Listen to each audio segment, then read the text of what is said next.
Hello નમસ્કાર, કેમ છો ગુજરાત? સ્વાગત છે દોસ્તો આપનું મારી યુટ્યુબ ચેનલ ડીઆર બ્લોગમાં। દોસ્તો અત્યારે આપણે આવી ચૂક્યા છીએ ભગતના ગામ તરીકે ઓળખાતા લાલજી મહારાજના મંદિરમાં। દોસ્તો સાયલાને સૌરાષ્ટ્રનું પ્રવેશદ્વાર માનવામાં આવે છે, કારણ કે સૌરાષ્ટ્રના બધા જ તીર્થ સ્થાનોમાંનું આ પહેલું તીર્થ સ્થાન છે। તો ચાલો હું તમને બતાવું કે સૌરાષ્ટ્રનું પ્રવેશદ્વાર સાયલા કેવું છે। दोस्तों वीडियो गमे तो वीडियो ने लाइक और शेर जरूर थी करी देजो। हजू सुधी चैनल सब्सक्राइब न करी होय तो चैनल ने सब्सक्राइब पण जरूर थी करी लेजो। दोस्तों अत्यारे अपने मंदिरना सभा मंडप में छीए। मंदिरना गर्भगृहनी अंदर तमे जोई शको छो कि प्रभु श्री राम, माता जानकी अने लक्ष्मण साथे विराजमान छे।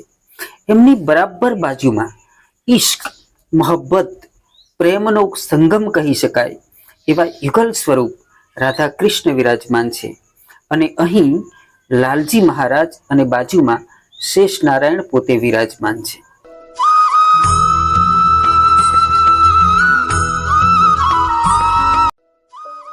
दोस्तों मने लागे छे कि मंदिरना स्थापक विषे जाणवानी इच्छा तमने जरूर थती हशे, तो हूँ टूंकमां एमनो परिचय आपूं। दोस्तों बात करिए अलखना आराधकनी कि जेमने भविष्यमां लोको लालजी महाराजना नामे ओळखवाना हता एवा संत शिरोमणिनो जन्म वांकानेर पासेना सिंधावदर गाममां थयो हतो। पिता बळवंत शाह अने माता वीरूबाईने त्यां जन्मेल लालजी महाराज बचपणथी ज प्रभु भक्तिमां लीन रहता। धर्मना प्रचार अर्थे विचरण करता करता तेओ झालावाडना मूळी तालुकाना सिद्धसर गाममां आव्या। एवा समये सायलाना ठाकोर साहेब श्री मदारसिंहजी बापूना भावभीना आमंत्रणथी तेओ सायलामां पधार्या। सायलाना ठाकोर साहेबने ब्रह्म राक्षस नामनो त्रास हतो। महाराजे प्रभु प्रसाद अने जळपान करावी तेमांथी मुक्ति अपावी। राजा अने प्रजाजनोना आग्रहथी विक्रम संवत 1889 सालमां અહીં આ જગ્યાની સ્થાપના કરવામાં આવી અને લોકો માટે શીરાપુરીના અન્ન ક્ષેત્રની શરૂઆત કરી। ત્યારથી અહીં લાખો લોકો प्रसादनो लाभ लई धन्यता अनुभवे छे।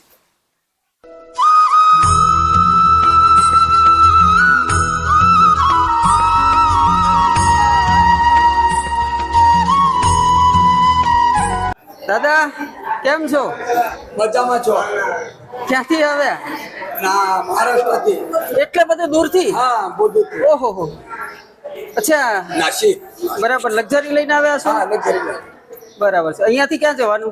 એક તો આપણે ચોટીલા અને રેણુજા નાઈટ કરવાનું, પછી નાગેશ્વર, ગોપી તલાવ, બેટ દ્વારકા, રૂકમિણી મંદિર, દ્વારકા। બરાબર છે। ધન્યવાદ। કેટલા દિવસથી નીકળ્યા છો દાદા? આપણે 8 દિવસ। 8 દિવસ થઈ ગયા। 8 દિવસ। બરાબર છે। બીજું શું જોયું તમે અહીંયા?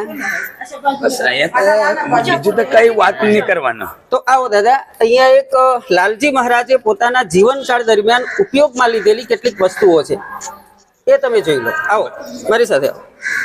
બોલો રાધે રાધે ગાના ગાના। તો મિત્રો મહારાષ્ટ્રથી છેક લક્ઝરી લઈ અને કેટલાક શ્રદ્ધાળુઓ અહીંયા આવ્યા છે। એમને લાલજી મહારાજના દર્શન કરી લીધા। હવે અહીંયા લાલજી મહારાજે પોતાના જીવનકાળ દરમિયાન ઉપયોગમાં લીધેલી કેટલીક વસ્તુઓનું સંગ્રહ સ્થાન છે, એના દર્શન કરવા માંગે છે। તો આપણે જોઈએ લાલજી મહારાજે ઉપયોગમાં લીધેલી કેટલીક વસ્તુઓનું સંગ્રહ સ્થાન। તો દાદા લાલજી મહારાજે એક વાઘાંબર ધારણ કર્યું, એનું પ્રતીક છે અહીંયા।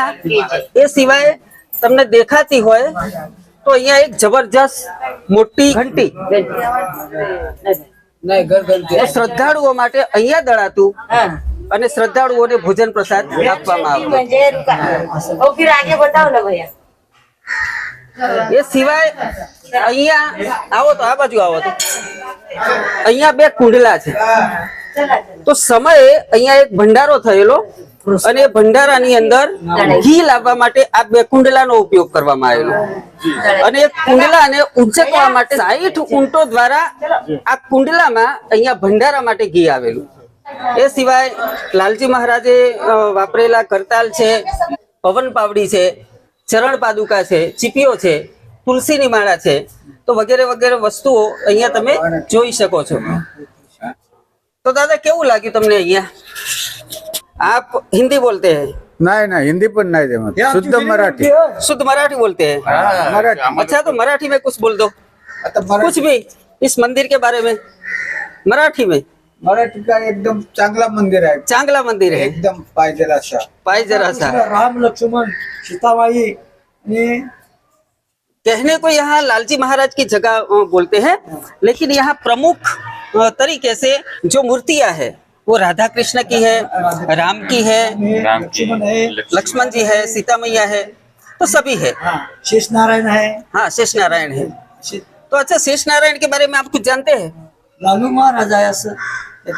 हाँ तो दीव से, दीव बंदर से इस मूर्ति को लाया गया था.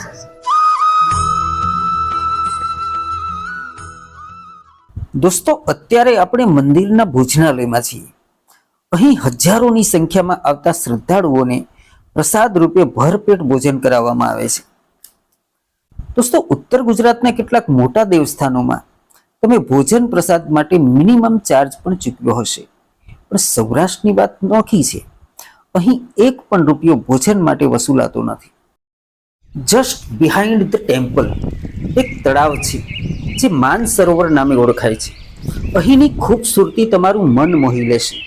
અહીં નવેમ્બર મહિનાની આસપાસ હજારો કિલોમીટરની યાત્રા કરી યાયાવર પક્ષીઓ આવે છે, જેના કારણે તળાવની ખૂબસૂરતીમાં 4 ચાંદ લાગી જાય છે.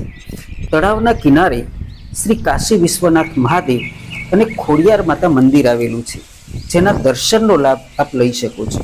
દોસ્તો અંતમાં એટલું જ કહીશ કે ભગત કા ગાવ નહીં દેખા તો ક્યાં દેખા.